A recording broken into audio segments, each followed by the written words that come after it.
Bien, regresamos entonces con Federico Arnías, presidente de la Mesa de Concertación para la Lucha contra la Pobreza, con quien vamos a hablar sobre los últimos datos y las últimas cifras del INEGI.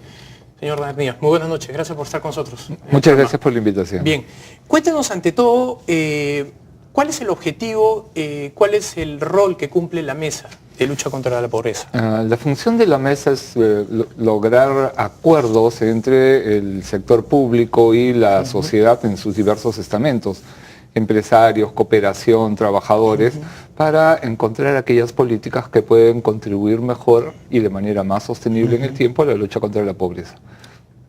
Y en ese sentido, cuéntenos un poco cuál es su opinión respecto a los últimos datos del INEGI, respecto a esta caída de 2 puntos de la pobreza.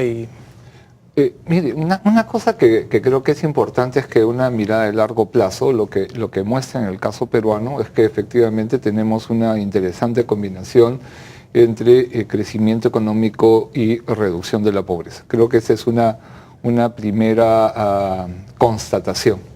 De la mano con eso, creo que la segunda constatación es que hemos tenido políticas públicas que han contribuido tanto a la parte de crecimiento como a sostener, digamos, determinados bienes y servicios públicos que son claves en una comprensión más integral de la pobreza. Las cifras de las que hablamos normalmente tienen que ver con la pobreza monetaria, pero esta es solamente una expresión o un tipo de pobreza. La pobreza tiene varios rostros y varias expresiones y por tanto hay que mirar otras dimensiones de la política que son importantes para reducir la pobreza. Y creo que esa mirada más integral es la que nos parece clave, ¿no? Sin duda. Me hace recordar un trabajo del economista del Banco Mundial, Surjit Baya, que es un estudioso de la pobreza, que dice que, bueno, finalmente todos estos marcos multidimensionales siempre se pueden monetarizar para hacer más fácil la medición, ¿no? Y sin embargo hoy día lo que está planteándose en el debate a nivel internacional es que las expresiones monetarias de la pobreza no son suficientes para dar cuenta de esta complejidad y más bien está habiendo una corriente que impulsa a mirar aspectos diferentes de la pobreza porque tienen que ver con aspectos diferentes de la manera de tener éxito en enfrentar las causas de la pobreza. Correcto. En ese sentido, el MIDIS, una de sus principales tal vez virtudes es que está trabajando con un modelo que es multidimensional. Ellos están trabajando con incluso una población distinta a la que miden las cuentas de pobreza y pobreza extrema, ¿no? Es la población en proceso de inclusión. Que corresponde al grupo de población donde se combinan, digamos, mayores factores de, para decirlo al revés, de exclusión, ¿no?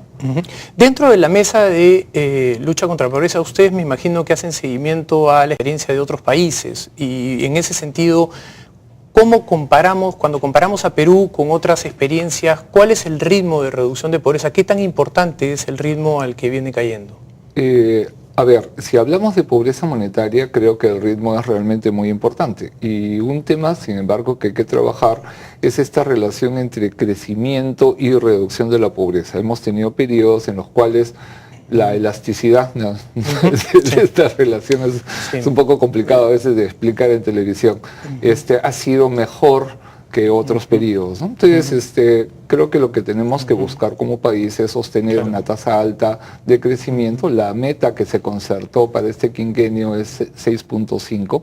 En el contexto internacional actual parece bastante exigente, pero en fin, si logramos sostener una tasa media alta de crecimiento económico y de la mano con eso buenas políticas públicas que complementen y permitan atacar diversas dimensiones de la pobreza, creo que podremos lograr una mejora sustantiva, ¿no? Sí, sin duda. Y sostenible, porque ese es el otro tema, ¿no? Sí, la elasticidad, bueno, es la relación que hay del impacto de una variable en otra, ¿no? En este caso, del crecimiento en la reducción de pobreza y revisando elasticidades a nivel global, la de Perú parece ser una muy importante, es una relación bastante fuerte, tomando incluso en cuenta que nosotros tenemos una línea de pobreza que es un poco más alta que la del Banco Mundial, ¿no? Por lo tanto, si usamos la del Banco Mundial, digamos, tendríamos un mayor impacto, ¿no? Sí, la verdad es que tendríamos una población en situación de pobreza muy pequeña, digamos, en términos estadísticos. Ahora, un tema curioso y es que del que no se habla mucho es cómo la gente se siente. Y mirando los datos de la Encuesta Nacional de Hogares, solo el 11 o 12% de la población dice que no es pobre. Es interesante, ¿no? Porque hay una contradicción entre la autopercepción de la gente y los indicadores, en este caso de pobreza monetaria. La verdad es que hay una combinación de necesidades y uno puede encontrar hogares con más o menos necesidades, no solo monetarias, ¿no? No, sin duda. Lo que pasa es que la línea de pobreza es, en el fondo, pues esta línea divisoria entre lo que el Estado, el gobierno, la academia define como pobreza, pero no necesariamente es lo que determina la sensación de una persona en cuanto a sus necesidades, ¿no? Exactamente, pero además hay otras cosas que no tienen que ver con la sensación y que tienen que ver con mediciones objetivas, ¿no? No sé, si hablamos, por ejemplo, de la prevalencia de anemia en niñas, niños de 6 a 36 meses de edad, lo que tenemos hoy día en el país, digamos, la última cifra disponible es casi 44%, o sea, estamos hablando de 600.000 niñas y niños con algún grado de anemia en el país. Entonces, sí hay desafíos para la política pública en materia de anemia, de desnutrición o de desarrollo rural, que es nuestra población, que es justamente el foco de atención de MIDIS, ¿no? La población con mayores niveles de pobreza y más baja participación en el mercado en general, ¿no? Ahora, algo importante de este nuevo desarrollo, digamos, de programas sociales, es esta idea de trabajar con experimentos, ¿no? De experimentar en el campo y medir los impactos de diferentes formas de trabajar, de pequeños programas y ver cuál es el que mejor funciona para poder poner mayor cantidad de recursos donde mayores impactos se pueden lograr, ¿no? Sí, y creo que eso es una experiencia interesante. Fíjese que en el país quien hacía eso tradicionalmente era el sector de ONGs. Yo diría que era una especie de capital de riesgo, ¿no? En este caso, digamos, o por donantes privados nacionales o internacionales. Y creo que hay un conocimiento importante, parte de él se está recuperando para la definición de políticas públicas y la mesa justamente lo que hace es eso, recupera la experiencia del sector público y del sector privado empresarial o el sector privado sin ánimo de lucro en la perspectiva de construir mejores propuestas de política pública. Eso es lo que llamamos el seguimiento concertado, ¿no? Correcto. Respecto a la desigualdad, las últimas cifras del INEI también muestran una leve caída. Bueno, es mucho más complicado reducir la desigualdad que la pobreza, ¿no? Sí. Ahí la elasticidad, digamos, es mucho menor, ¿no? Porque es algo sobre lo cual no hay un consenso, digamos, entre los analistas a nivel local, porque hay permanentes declaraciones por parte de analistas que dicen que efectivamente la pobreza se está reduciendo, pero que la desigualdad es muy alta. Y a nivel latinoamericano tenemos la segunda, tercera desigualdad más baja. El coeficiente de Gini que está publicando el INEI está vinculado a las encuestas de hogares y están vinculados a ingresos o gastos que refleja la encuesta.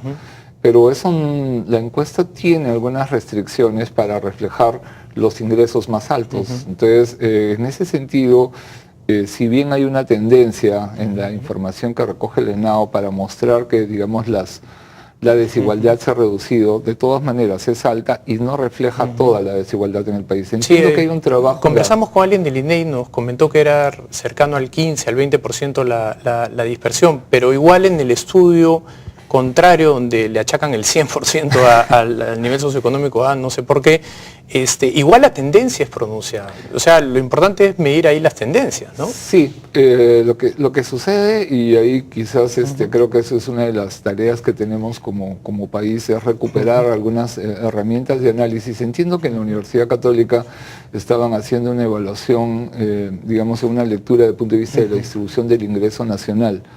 Y al incorporar ese tipo digamos, ese nivel de análisis, lo que aparece es que la desigualdad de todas maneras es alta. Ahora, una cosa que hay que saber es que el crecimiento nunca es por igual en todos los sectores. O sea, empiezan algunas ramas que crecen más rápido que otras o algunas regiones que otras. Entonces, es normal que en un escenario de crecimiento se generen desigualdades. De allí que el rol del Estado sea más importante para evitar que esas desigualdades se produzcan, reducir las brechas, ¿no? Y bueno, felizmente el actual proceso está beneficiando más a los sectores rurales que urbanos, ¿no? Pero y eso ya es una buena noticia. Eso es una buena noticia, pero todavía la distancia es muy grande. Fíjense, los niveles de pobreza en los productores de de alimentos en el país son muy altas, ¿no? Tanto la pobreza monetaria como las formas de pobreza no monetaria. Y en ese sentido, una de las cosas que desde la mesa estamos patrocinando y nos parece clara en este contexto es justamente el desarrollo de la economía rural, ¿no? Claro. Bueno, una gran explicación la brinda Richard Webb con ese trabajo donde descubre pues, que es la integración a través de carreteras la que ha generado un despegue brutal en la zona rural, ¿no? Creo que el trabajo de Richard es concordante con los trabajos que la propia Carolina Trivelli y Javier Escobar tenían en los años 2004-2005 y creo que es la base de una estrategia que desde la mesa estamos patrocinando, ¿no? Le agradezco mucho su presencia. Gracias a ustedes. Bien, vamos nosotros a una pausa final y regresamos. Scotiabank descubre